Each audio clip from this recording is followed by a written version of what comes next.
The next witness is, Mr. Chairman, witness 418 at page 33 of your bundle. Thank you.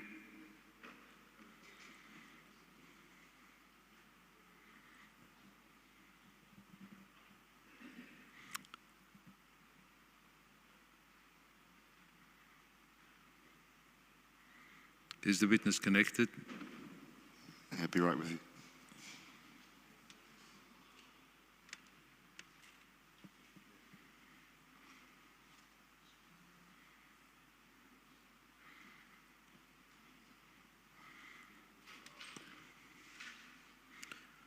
Witness 418, can you hear me?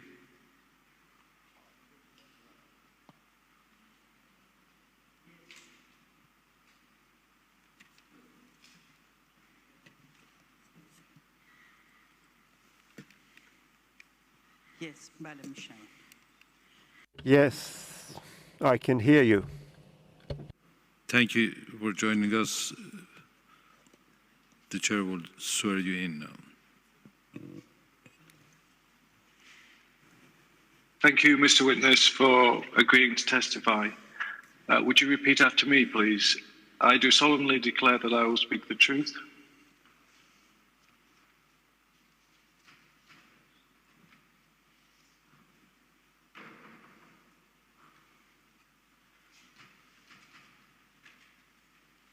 Mr. Witness, can you hear me? من سوگند یاد میکنم که حقیقت را بگویم. I solemnly declare to speak the truth, the whole truth, and nothing but the truth. Prosecuting counsel, followed by some questions from the panel. Thank you. Thank you, Mr. Witness. Can you please let the tribunal know your position and what you witnessed during the demonstrations of Aban 1398. Thank you. بسم الله الرحمن الرحیم. In the name of God, the compassionate, the merciful.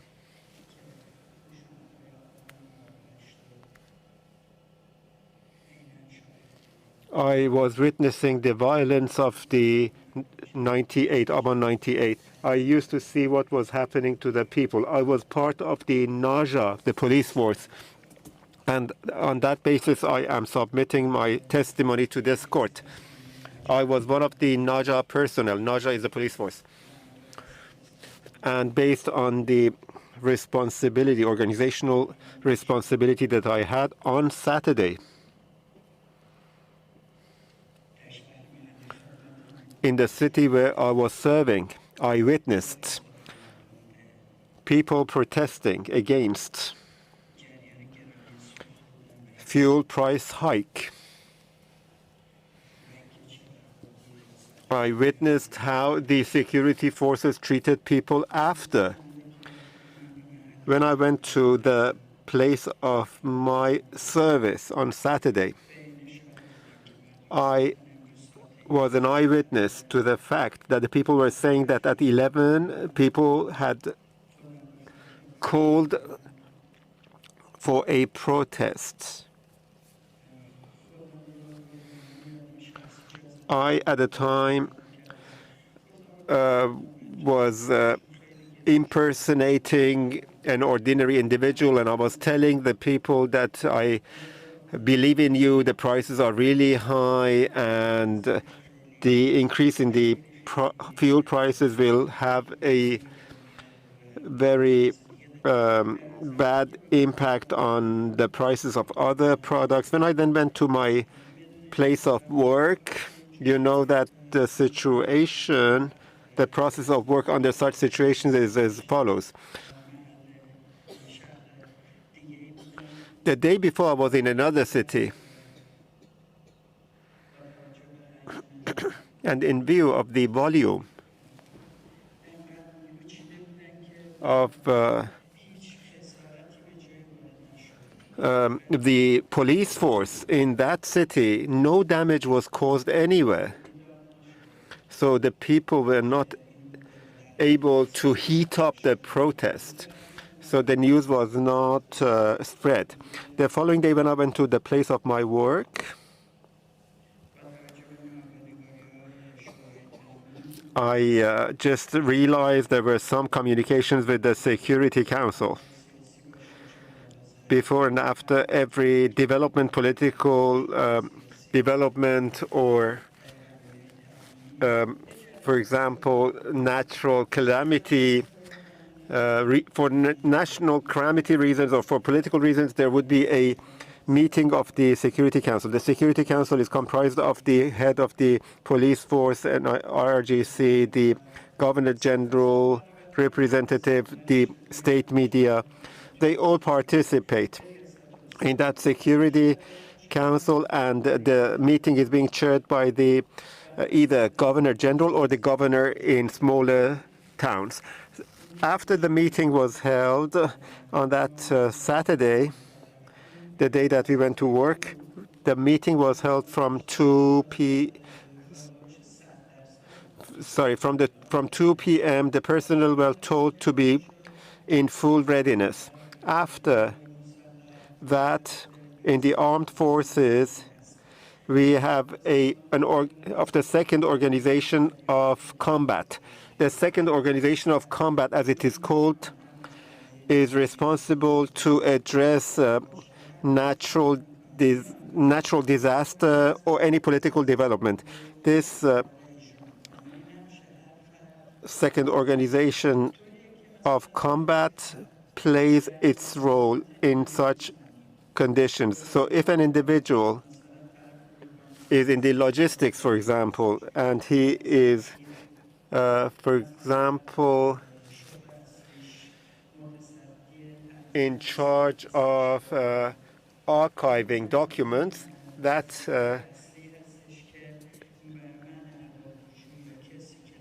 individual who used to respond to the clientele and who was doing his work, that was his normal position. But then when he goes into the second organization of combat, he would have a very secret position. He would only know his own position, and the ones who are in charge of that individual know what position he has. Every individual in the second organization of combat received an order. So they should have played their own role in that second organization of combat. In view of the condition that I had, I gave some excuses. I came up with some excuses so that I would not be present in the readiness, in the prepared, in the readiness combat, and I stayed at the place of my work. And we had, in 2 periods of time, constant shooting. One was at 11:45 till 12:30, and I may say that about 500 to 600. We were about 500 to 600 meters away from where the shooting was taking place, and we could hear the shooting and the clashes with the people. That was once, and again at between 5:30 and 6:15 in the evening, when the shooting was quite tangible and terrifying. Maybe I heard thousands of shots. In view of the familiarity that I had with my colleagues, I should first of all say that we did not have, we were not ordered to shoot in the police force. We were only told to shoot in the air to intimidate people, so that nobody would act, would do anything. And if there was any shooting, and if anyone was to be killed, those who were killed or injured were either from among the Basiji militia or the IRGC. I'm talking about the police force here.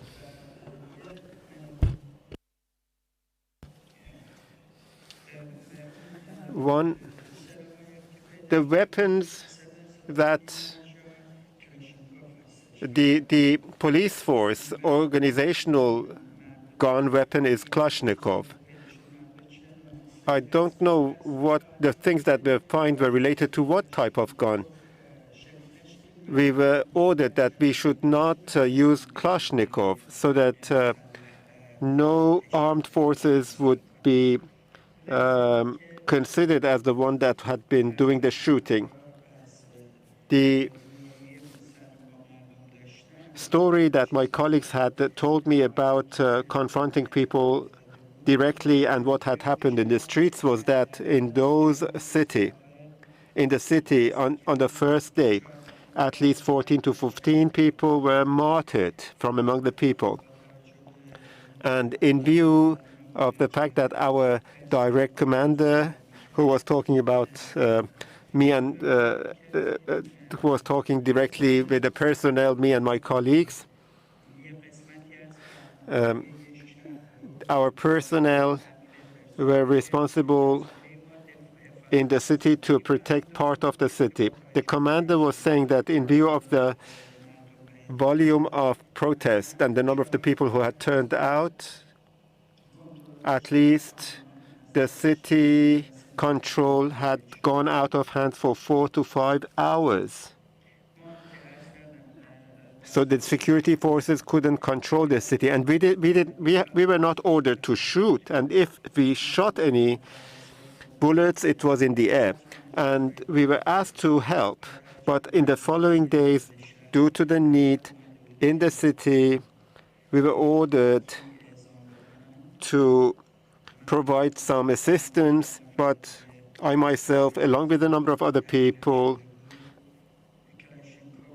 the armed forces that were working under me, we had Kalashnikov and baton. These were the weapons that we had received. In the area that we were acting, no clashes took place, but we could hear guns being shot in other places.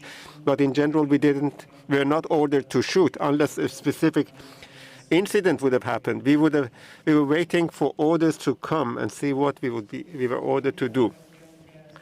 And the fatalities and the casualties that I'm talking about from among the people and the martyrs from among the people, according to the personnel, were not caused by the police force, the Naja forces. As I said, they were some plainclothes officers who belonged to the IRGC security forces and Basij. After the first days, that is on the 17th of November to 19th of November, after the readiness came to an end and we were going back to the place of our work, and the situation was becoming normal, then we witnessed that about 50 individuals from normal people, between 15 to 45, were all blindfolded and handcuffed. And the number of those detained was so high, they had no place to take them. So that number of those were just handed over to us. There were about 50 of them that were handed over to us. Some of them were beaten so hard that they had injuries. I talked to many of them, and I asked them, what has been your crime? They said that they had not even left home at the time of clashes or conflicts. They said that they were not even out in the streets. It seems that they were looking for someone to punish anyway.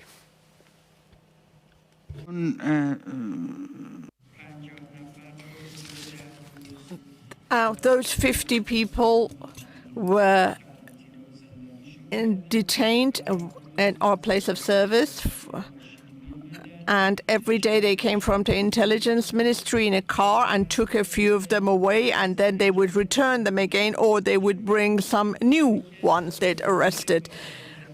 And within 10 days, I can tell you that our place of service became like a branch of the intelligence ministry. And I should also mention that although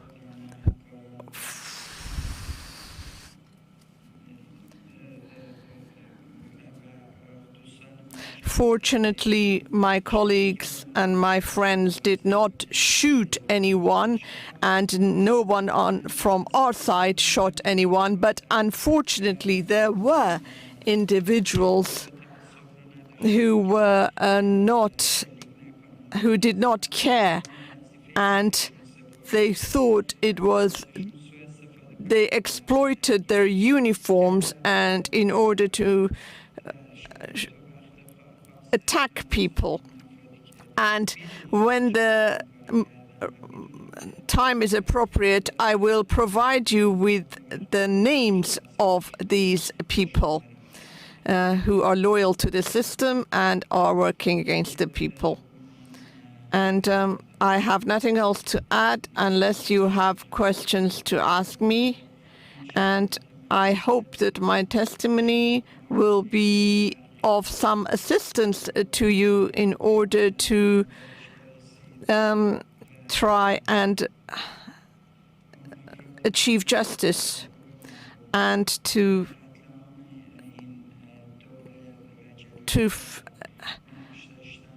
actually identify those who were and bring to book those who have been involved in the crackdown so that they will be punished in due course. This is my hope, and which is the reason why I decided to come forward and give my testimony. Thank you, Mr.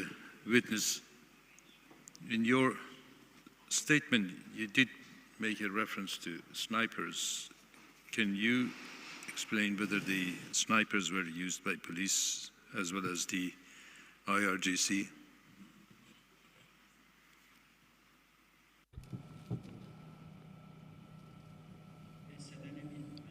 قطع شده. The connection is lost. Connection is lost.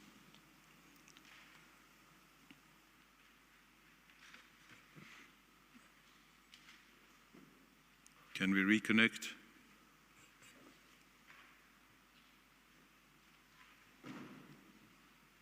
صدا قطعه.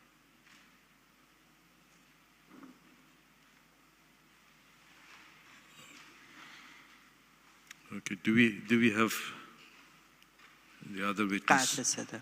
The other witness available? کاملا ارتباط قطعه. The connection is lost. Thank you, sir.